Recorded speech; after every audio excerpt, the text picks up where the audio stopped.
Quando eu me mudei da casa dos meus pais para o meu próprio apartamento, eu tinha um monte de lixo e outras coisas que precisava me livrar. Então eu listei muitas das minhas coisas no Facebook Marketplace, coisas que não caberiam no meu apartamento e que meu pai queria fora de casa. Coloquei alguns brinquedos de infância, conjuntos de livros e um monte de outras coisas. O conjunto de peso foi o que eu listei para mais dinheiro. Tinha uma barra, um suporte de árvore de placa e um monte de pratos que eu estava vendendo por R$340. Eu pensei que não era um mau negócio. De vez em quando algumas pessoas perguntavam se ainda estava disponível, até que alguns dias depois de postá-lo, um cara chamado Joe me mandou uma mensagem mostrando interesse. Sua foto de perfil era meio estranha, mas era um cara com um chapéu de pesca segurando um peixe. Sua conta era privada. Eu não conseguia ver quantos amigos ele tinha, ou qualquer coisa, só que nós tínhamos 3 amigos em comum. Todos os 3 eram meninas da minha cidade. O sobrenome do cara também era o sobrenome de um Joe que eu conhecia da minha cidade, que costumava namorar uma garota que eu era um pouco amigável. Então eu achei que fosse ele, especialmente porque eu sabia que o cara gostava de pescar. Então ele perguntou se ainda estava disponível, e eu disse que sim. Ele disse: ótimo, quando posso pegá-lo? Fiquei agradavelmente surpreso que ele não tentou pechinchar o preço para baixo em tudo. Ele disse que poderia vir essa noite por volta das 11 horas depois do trabalho. Eu disse que está tudo bem, um pouco tarde na minha opinião, mas se isso é o que funcionou para o horário dele, funciona para mim também. Então decidi apenas ser um pouco amigável e dizer: hey, você costumava namorar Dina? Eu vi a digitação, indicando no bate-papo por um segundo, mas depois sumiu e ele não respondeu, não por alguns minutos. Então ele disse sim. Eu achei um pouco estranho a pausa aleatória, mas poderia ter sido qualquer coisa. Talvez ele tenha achado estranho. Eu pensei isso. Então eu só disse que eu sabia que eu reconheci seu nome, LOL. Então eu recebi uma mensagem de volta dele: você pode me passar seu endereço? Eu te avisarei quando estiver indo. Então eu mandei meu endereço para ele. Ele leu e não respondeu por muitas horas. Quando cheguei em casa do trabalho, era por volta das 6 horas. Eu fui para a academia e voltei por volta das 7h30. O tempo todo esperando algum tipo de reconhecimento do Joe. E então ele finalmente mandou mensagem de volta pedindo meu número. Eu dei para ele. E segundos depois, eu recebi uma mensagem de um número com nosso código de área. Eu tenho um iPhone.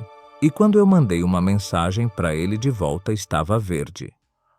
Às vezes vou encontrar isso, é um sinal de alerta e possivelmente fraude. Porque a maioria das pessoas que eu conheço tem iPhones. Mas eu não estava pensando dessa forma porque já conhecia esse cara. Ele disse que chegaria em algumas horas e então eu continuei com meus negócios. Era agora por volta das 11 horas. E eu estava esperando pacientemente por sua mensagem ou ligação. Eu enviei uma mensagem dizendo: me avise quando você estiver vindo. Era por volta das 11h30. Ele me mandou mensagem: estou aqui, saia. Eu olhei pela janela da frente do meu apartamento e eu vi um carro de cor escura. Na frente, na rua, eu tentei ligar para que ele pudesse me ajudar.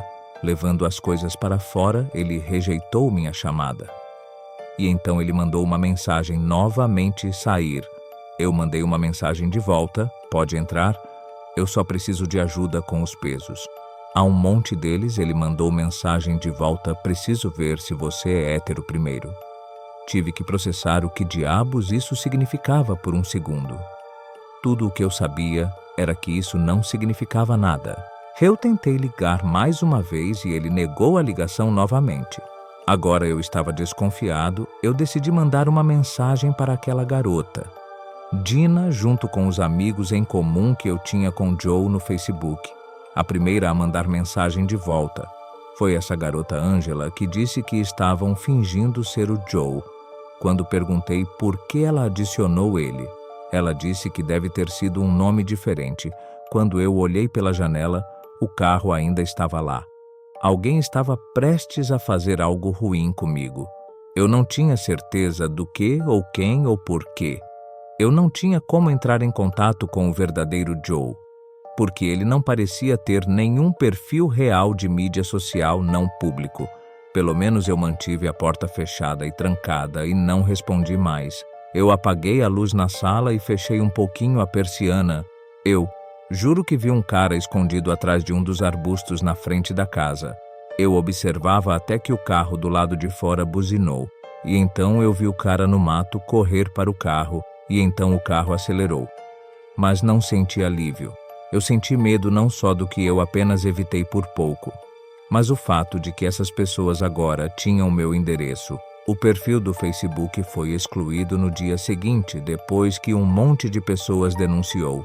Embora eu acho que as pessoas que fizeram a conta a excluíram ou a desativaram elas mesmas. Joe confirmou que ele não tinha nada a ver com isso e que alguém deve ter usado suas fotos e nome para tentar enganar as pessoas na área. Embora eu não tenha tanta certeza que era alguém tentando enganar pessoas aleatórias, porque dias depois eu recebi este texto ameaçador.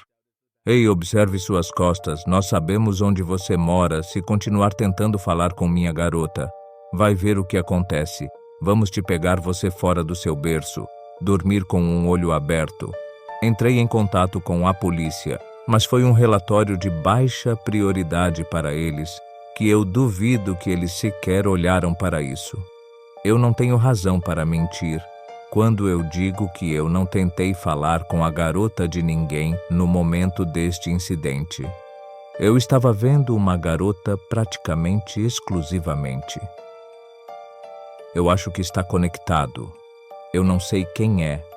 Eu não sei o que eles iam fazer se eu tivesse aberto a porta, mas infelizmente eu tive que viver com um leve medo no meu novo apartamento.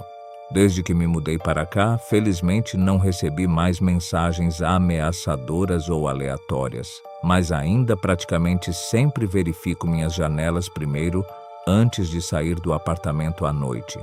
Agradeço a todos pelo apoio contínuo e pela energia positiva. Nos encontramos no próximo vídeo. Até lá, se inscrevam e ativem as notificações. Até breve.